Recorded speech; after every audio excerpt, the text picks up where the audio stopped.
Nesta semana, nós mostramos uma série de reportagens sobre os presídios brasileiros. E agora vamos aprofundar a discussão sobre o assunto. No Rio de Janeiro, o repórter Pedro Henrique Antunes conversa com dois convidados que conhecem muito bem o sistema prisional do país.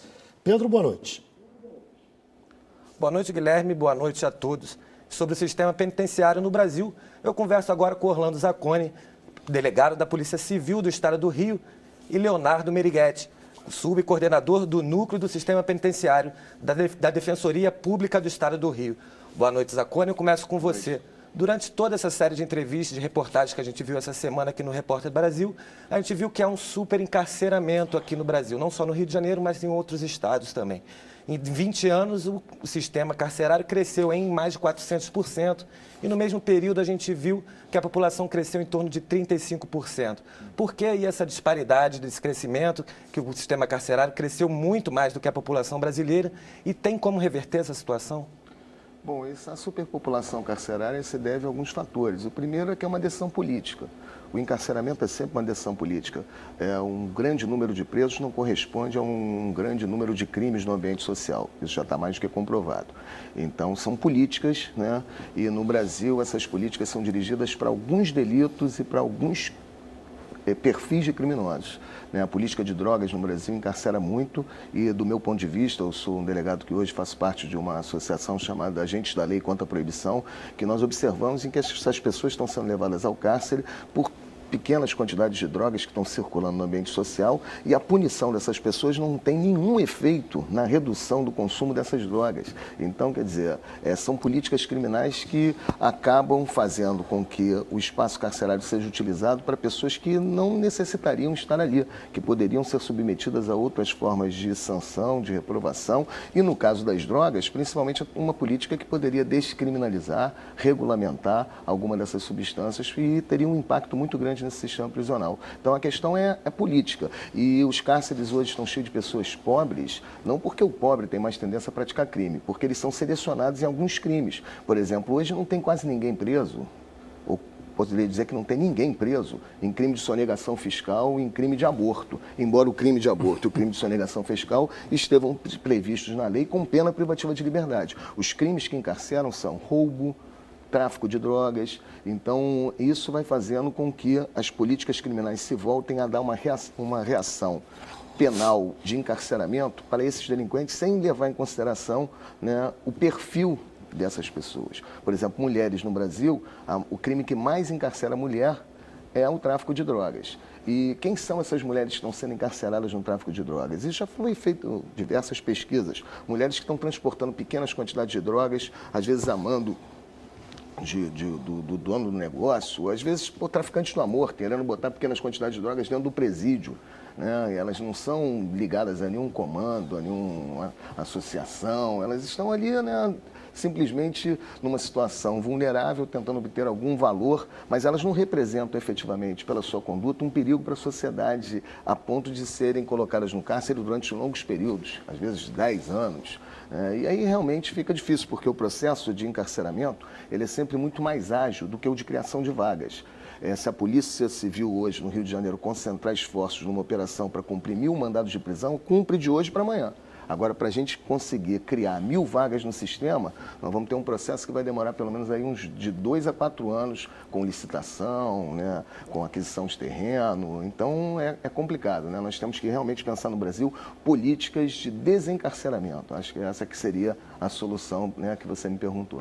E quais seriam as políticas públicas, assim, de imediato, que a gente poderia ver já em pouco tempo, em pouco prazo de tempo, para reduzir aí, frear aí esse aumento de cárceres no Brasil? Primeiro, uma mudança do poder político que tenha fé no encarceramento como solução para os problemas sociais, principalmente no que diz respeito ao crime, que é uma construção política. Quem diz o que é crime e o que não é crime é o poder político. Então, se o poder político continuar criando em diversas condutas como crime, então nós vamos ter um aumento da criminalidade. Quanto mais crimes forem previstos em lei, né, então esse processo todo que tenta resolver, por exemplo, o problema do preconceito de gênero, né, homofobia, né? Criminalizar a homofobia vai levar mais pessoas para dentro do cárcere, mas eu não sei se efetivamente vai ter resultado em diminuir o número de casos de homofobia. como é o caso da Lei Maria da Penha, que hoje realmente leva um número grande de homens para o cárcere, né? Mas que não sei se teve um impacto no ambiente social a ponto de fazer reduzir a violência de gênero. Acho que nós deveríamos investir em políticas não penais para a solução de problemas no ambiente social. Então, acho que isso é um pontapé inicial. E, Leonardo, o Zacconi falou aí do perfil dos presidiários do Brasil. Maioria negros, pobres, a gente viu isso também na série de reportagem. Qual seria esse perfil? E a gente sabe que 40% dos presos são presos provisórios. O que seria isso? Isso está relacionado também à falta de acesso à defensoria pública também? Bem, o perfil é o que classicamente falam, né? Geralmente negros, pardos, pobres e demais pessoas desprovidas, né, de melhores condições de vida. Mas, assim, quando a gente para ver sobre a questão dos custodiados, né, quando nós paramos para analisar sobre essa questão de 40% de presos são presos cautelares, isso vai trazer vários aspectos. O trabalho da defensoria, com certeza, é primordial para a igualdade de pesos do sistema na busca da justiça para essas pessoas, certo? O sistema joga muito pesado, joga uma energia muito pesada para cima dessa população que é atingida maciçamente pela política de aprisionamento e compete realmente à Defensoria Pública, nessa grande maioria dessas pessoas, tentar equilibrar a balança desse jogo. Dentro aqui do Rio de Janeiro, nós temos como prática, né, nós temos tanto os defensores públicos que atuam nas varas criminais, certo? Que servem exatamente para fazer as defesas frontalmente nas varas criminais, assim como nós temos também o núcleo do sistema penitenciário, do qual eu faço parte do centro de custódia, cuidar das casas de custódia, que tem exatamente como objetivo, de certa forma, tratar do interno para o processo e assim tentar exatamente solucionar essas questões. Infelizmente, nós temos entre as configurações da problemática de custódia, né, se parar para analisar, você vai ter processos extremamente demorados,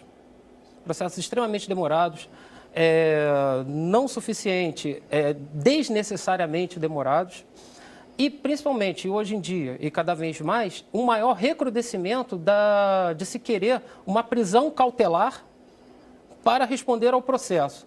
E em situações absolutamente desproporcionais para a manutenção dessa prisão cautelar.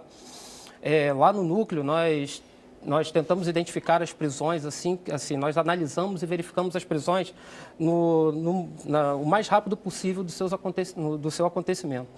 E verificamos assim, a manutenção de prisões sobre situações bobas num número considerável, como furtos de supermercado e coisas do gênero. Então, misturado a toda essa questão política que envolve, há uma política de recrudescimento e, às vezes, de pré-punição de situações que não se justificariam. E se dá para falar assim, uma espécie de estandartização do tratamento, ao invés de uma particularização do tratamento, processo a processo, certo? Um cuidado exatamente para se verificar onde realmente você precisa de uma prisão cautelar e onde realmente há a possibilidade de outras medidas legais cautelares, como que existem várias durante o processo, existem várias medidas legais que o juiz pode determinar como limitações enquanto responde ao processo. Não necessariamente o encarceramento é a única via de medida cautelar para a resposta do processo. Então, deve haver uma vontade de política, realmente, uma vontade, uma diretriz de valorização da liberdade, reintegração, ao invés de uma política de valorização do encarceramento e punição. Política de ressocialização, seria possível fazer agora? Bem, no atual estado de coisas, a política de ressocialização deixa muito a desejar. Assim, hoje em dia o caráter é bastante punitivo. Certo? Porque a gente viu na reportagem que poucos trabalham, poucos estudam, acho que 20% só trabalham, 10% conseguem estudar. Aumentando isso aí, teria como ressocializar esses presos para também não retornar à cadeia? Com certeza, assim, abrir oportunidades de ressocialização, como nós conversávamos antes, né? A própria progressão de regime, que muita gente quer olhar de cara feia, a própria progressão de regime favorece a ressocialização. A própria progressão de regime leva muitas pessoas que são eventualmente condenadas, presas, a não retornarem à atividade criminosa. Só esse espírito de progressivo, de ressocialização, de apoio à ressocialização, de apoio à recolocação social, de oportunidades, é que é possível você reduzir um quadro tão drástico de desigualdade. Porque é bastante complicado. É bastante complicado. E dentro até mesmo dessas realidades quando nós trabalhamos com casas ditas de custódia, né, casas que seriam para presos provisórios, nós trabalhamos às vezes com unidades prisionais que têm 40% dos presos que não são mais provisórios e que estão tendo seus direitos de reintegração através de progressão de regime, adequação de regime, negados. Seja por morosidade do Estado em estabelecer que ele vá para o estabelecimento adequado para início do seu cumprimento de pena, ou seja meramente pela insuficiência de vagas, seja meramente por um Estado que não se preocupa nesse aspecto tão importante da ressocialização. Nós poderíamos dizer que cumprir a LEP, a Lei de Execução Penal, já era um bom passo para a gente diminuir esse problema da superpopulação carcerária, porque essa política também vem numa forma da exceção, onde os direitos do preso são suspensos, né, e efetivamente o que está previsto em lei não é cumprido. Se nós cumpríssemos rigorosamente o defensor público, o que está na Lei de Execução Penal, nós já daríamos um grande passo. Que seriam quais os procedimentos básicos, os mais importantes? A Lei de Execução Penal prevê, né, a progressão do regime, que não é cumprida nos prazos que a lei determina, todos os direitos de acesso à educação, saúde, reintegração, assistência à família. Não é cumprido. Assim, é muito deficiente comparado ao que seria necessário para você ter uma política mais efetiva para evitar os fenômenos de reincidência, os fenômenos de não reintegração social. É bastante complexo quando você raciocina. Daí você tem um outro aspecto também, porque você tem todo um sistema que muitas vezes ultra favorece e é muito zeloso pela eficiência da prisão, pela eficiência do acontecimento da prisão. E ele, às vezes, é bastante descuidado sobre a preservação da liberdade.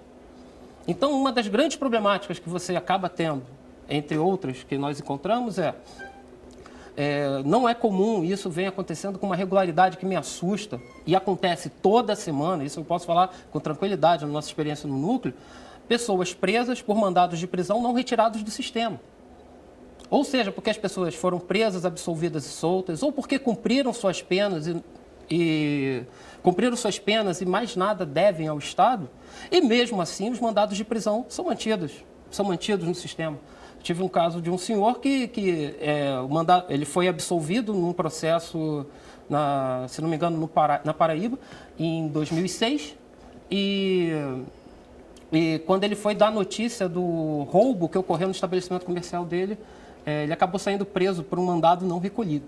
Isso acontece. Muita coisa ainda para ser feita, né? Com certeza. Obrigado, Zacconi. Obrigado, Leonardo. Voltamos ao estúdio em Brasília.